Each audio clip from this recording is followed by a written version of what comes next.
कल्पना कीजिए एक 25 साल का नौजवान जो हर सुबह फैक्ट्री जाता है, मशीनों के शोर में अपनी जिंदगी घिसता है ताकि रात को अपने घर में चूल्हा जला सके।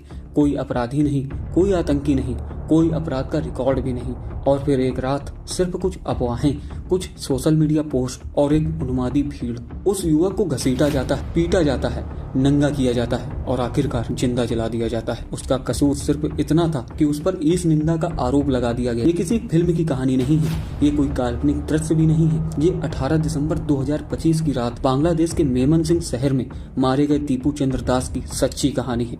और ये सिर्फ एक हत्या नहीं है, ये उस डर की कहानी है जिसमें आज बांग्लादेश का हिंदू समुदाय जी रहा है। दीपू चंद्र दास एक साधारण मजदूर था। मेमनसिंह की पायर यूनिट कंपोजिट फैक्ट्री में काम करता था, गरीब था और हिंदू था और अपने परिवार का इकलौता कमाने वाला भी था। गुरुवार की उस रात फैक्ट्री परिसर में अचानक एक अफवाह फैलती है। कहा जाता है कि दीपू ने पैगंबर साहब को लेकर आपत्तिजनक बातें कही हैं। कोई सबूत नहीं, कोई जांच नहीं और न ही कोई सवाल, बस गुस्सा और भीड़। कुछ ही मिनटों में माहौल बदल जाता है। लोग इकट्ठा होते हैं, दीपू को पकड़ लिया जाता है और फिर शुरू होती है वो हैवानियत जिसे इंसानियत कहने में भी शर्म आती है। उसे बेरहमी से पीटा जाता है, ढाका मेमनसिंह हाईवे के किनारे घसीट कर लाया जाता है और फिर उस पर केरोसिन डालकर आग लगा दी जाती है। सड़क पर ट्रैफिक रुक जाता है, लेकिन हैवानियत नहीं। दीपू के पिता रविलाल दास बताते हैं उन्हें अपने बेटे की मौत की खबर किसी पुलिस वाले से नहीं, न किसी प्रशासन से, बल्कि फेसबुक से मिली। सोशल मीडिया पर वायरल वीडियो देखकर उन्हें पता चला कि उनके बेटे के साथ कुछ भयानक हुआ है। आधे घंटे बाद एक रिश्तेदार आया और बताया कि दीपू को पहले पेड़ से बांधा गया, बुरी तरह पीटा गया और जब वो नहीं मरा तो उस पर केरोसिन डालकर उसे जिंदा जला दिया गया। दोस्तों, दीपू चंद्र दास के पिता कहते हैं कि जब हमने उसका शरीर देखा तो सिर और धड़ अलग अलग थे। इस एक वाक्य में एक पिता की पूरी जिंदगी टूट जाती है। बाद में बांग्लादेश की रैपिड एक्शन बटालियन ने इस मामले में 7 लोगों को गिरफ्तार किया।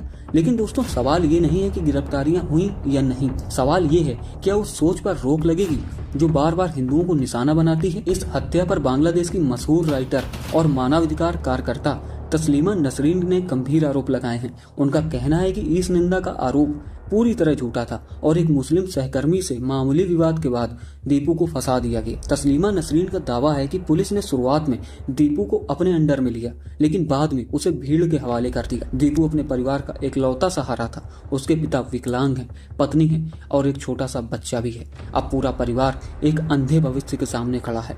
भारत में भी इस घटना को लेकर तेज प्रतिक्रियाएं आई हैं। प्रियंका गांधी ने कहा कि किसी भी सभ्य समाज में धर्म के नाम पर हत्या कभी स्वीकार नहीं की जा सकती है।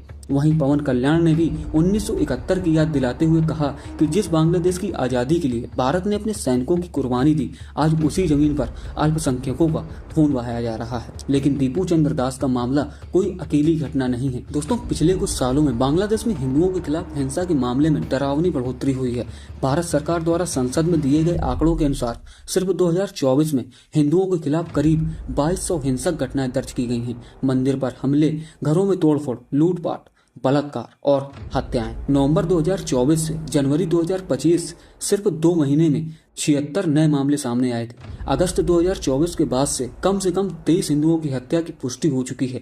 150 से ज्यादा मंदिरों पर हमले किए गए। बांग्लादेश हिंदू बौद्ध क्रिश्चियन एकता परिषद के अनुसार अगस्त 2024 से जून 2025 के बीच 2442 नफरत आधारित अपराध दर्ज किए गए हैं। दोस्तों, इतिहास गवाह है, ये सिलसिला नया नहीं है। 1971 में भी ढाका के संकरी बाजार में हजारों हिंदुओं का कत्लेआम हुआ। रामना काली मंदिर के पास सैकड़ों लोगों को मार दिया गया।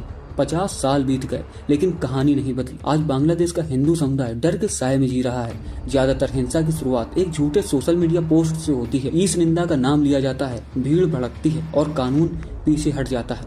कमजोर न्याय व्यवस्था, राजनीतिक अस्थिरता और कट्टर सोच इस आग को और हवा देती है। सबसे दर्दनाक बात यह है कि पीड़ित परिवारों को अपने ही अपनों की मौत की खबर अक्सर सोशल मीडिया से मिलती है। अपने बेटे को, अपने भाई को, अपने पति को मरते हुए वीडियो में देखना, दोस्तों, इससे बड़ा कोई दर्द नहीं है। दीपू चंद्र दास की हत्या हमें याद दिलाती है कि यह सिर्फ एक आदमी की मौत नहीं थी, यह उस डर की कहानी है, उस चुप्पी की कहानी है जिसमें आज एक पूरा समुदाय जी रहा है। जब तक धर्म के नाम पर हिंसा को साफ शब्दों में नहीं रोका जाएगा, जब तक दोषियों को सख्त सजा नहीं मिलेगी, तब तक नाम बदलते रहेंगे लेकिन लाशें गिरती रहेंगी। और ये सिर्फ बांग्लादेश का मामला नहीं, ये इंसानियत का मामला है, ये एक मानवता का मामला है। दोस्तों, अगर वीडियो पसंद आए तो वीडियो को लाइक और चैनल को सब्सक्राइब करके जरूर जाएं। मिलते हैं नेक्स्ट वीडियो में, तब तक के लिए आप सबका धन्यवाद।